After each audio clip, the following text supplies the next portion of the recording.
Hello नमस्कार दोस्तों, जय हिंद। आप सभी का स्वागत है इस लेक्चर नंबर 9 में। और चैप्टर लाइट को हम डिटेल वे में चल रहे हैं और image formation by concave mirror के बारे में चल रहे हैं। यहाँ बहुत सारा केस को हम डील कर चुके हैं। एक केस नंबर 4 है, when object is placed between C and F. जब हम ऑब्जेक्ट को सी और एफ के बीच में रखेंगे, है ना, किसमें, कॉनकेव मिरर, तो पहले प्यार से कॉनकेव मिरर को छाप लेते हैं, सी और एफ दिखा देते हैं, उसके बीच में ऑब्जेक्ट को बैठा देते हैं, उसके बाद रे डायग्राम का रूल को फॉलो कर देते हैं, ऑटोमेटिक इमेज बन के बाहर आ जाएगा। तो चलिए हम प्यार से इसको बनाते हैं।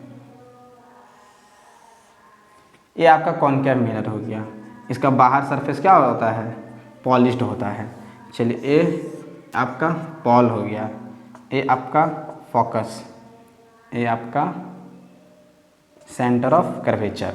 अब ऑब्जेक्ट को क्या करना है, हमको सी और एफ के बीच में, मतलब सी और एफ के बीच में हमको रखना है, ठीक है ना। तो देखिए हम ऑब्जेक्ट को क्या किए, यहाँ रख दिए, इसका नामकरण कर दिए ए से और बी से, ठीक है। अब हम पहला क्या करेंगे, एक रे निकालेंगे और उसको हम प्रिंसिपल एक्सिस के पैरेलल चलाएंगे, ठीक है ना। तो चलिए हम प्रिंसिपल एक्सिस के पैरेलल चला देते हैं, चला दिए। अब प्रिंसिपल एक्सिस के जब पैरेलल चल गया तो वो कहाँ से बाहर निकलेगा, फोकस से, फोकस से बाहर निकलेगा। अगर ये फोकस से बाहर निकलेगा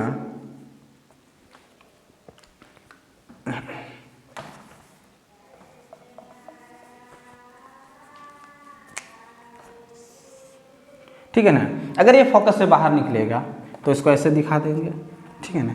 चलिए नेक्स्ट, एक रे सेंटर ऑफ कर्वेचर से भी जाएगी, तो सेंटर ऑफ कर्वेचर से जाएगी, थोड़ा सा, हाँ थोड़ा डायग्राम इतना बड़ा बना देते, ठीक है ना।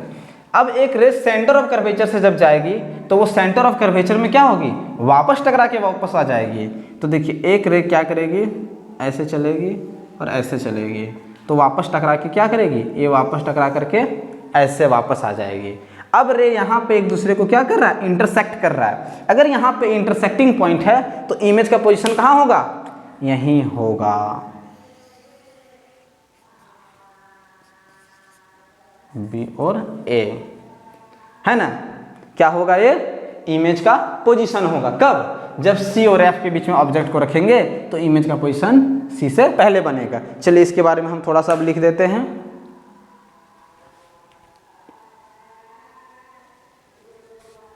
ठीक है ना, चलिए पोजीशन ऑफ इमेज और नेचर ऑफ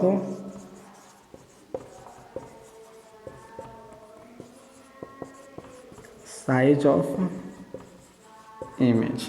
देखिए पोजीशन ऑफ इमेज क्या है, सी और इन्फिनिटिव के बीचों बीच बना है। आप बियॉन्ड सी भी लिख सकते हैं, कोई छाते पिटने वाली जरूरत नहीं है ना। तो लिख दिए between C and infinity. Infinitive का साइन ये होता है। अब ये नहीं बोलिए कुछ कुछ लिख दिए, है ना, हाँ ऐसे लिख दिए, इन्फिनिटिव को ऐसे दर्शा दिए, ठीक है। नेचर क्या होगा, भाई साहब एक्चुअल में काटा है तो रियल है में काटा है, तो रियल होगा तो उसको प्यार इन्वर्टेड से है, तो रियल को प्यार किससे होता है, इन्वर्टेड से होता है। क्यों होता है नहीं पता, है ना, वो तो पूछना पड़ेगा बाबा जी से, है ना। तो नेचर ऑफ इमेज क्या होगा, रियल और इन्वर्टेड होगा। साइज ऑफ इमेज क्या होगा, साइज ऑफ इमेज क्या होगा, तो लार्ज, है ना, large than object, larger than object. चलिए यहाँ तक बात समझ में आया। चलिए इसको देखिए तो,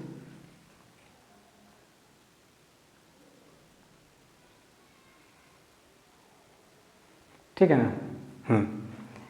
कहने का मतलब क्या है कि जब ऑब्जेक्ट को सी और एफ के बीच में रखेंगे, सी और एफ के बीच में, तो जो इमेज बनेगा वो सी के पहले बनेगा। उसका साइज क्या होगा, इनलार्ज होगा, मतलब बड़ा होगा, है ना, बड़ा। पोजीशन कहाँ होगा, सी और इन्फिनिटिव के बीच में होगा, ठीक है ना। नेचर कैसा, रियल है तो इन्वर्टेड होगा। जब रियल इमेज रहेगा तो उसका इन्वर्टेड बनेगा, इसमें कोई शक होने वाली बात नहीं है, ठीक है ना। चलिए इसको ना आप ऐसे भी लिख सकते हैं, जैसे बिटवीन, तो ऐसे भी लिख सकते हैं बियॉन्ड सी, है ना, और इसी को इनलार्ज भी बोल सकते हैं। एनसीईआरटी आपका ये फॉलो करता है, पर कोई बात नहीं है, समझ में आ गया। इमेज कब बड़ा बनेगा, अब बात यहाँ पे बात समझने वाली है कि कॉन्केव मिरर में बराबर इमेज बनाने के लिए सी पे रखते हैं। अब बहुत ही छुटकू सा बनाने के लिए हम इन्फिनिटी पे ऑब्जेक्ट को रखते हैं, फोकस पे बनाते हैं। और थोड़ा सा छोटा बनाने के लिए सी और इन्फिनिटी के बीच में रखते हैं। और हम सेम बनाने के लिए सी पे, और हमको बड़ा बनाने के लिए सी और एफ के बीच में रखते हैं, सी और एफ के बीच में रखते हैं, तो इमेज बड़ा बन जाता है। अब जो फिफ्थ केस है उसमें हम फोकस पे रखेंगे, फोकस पे ऑब्जेक्ट को फोकस पे रखेंगे, इमेज कहाँ बनेगा। ठीक है, तो चलिए इस वीडियो में यहीं तक, तब तक के लिए जय हिंद जय भारत, है ना।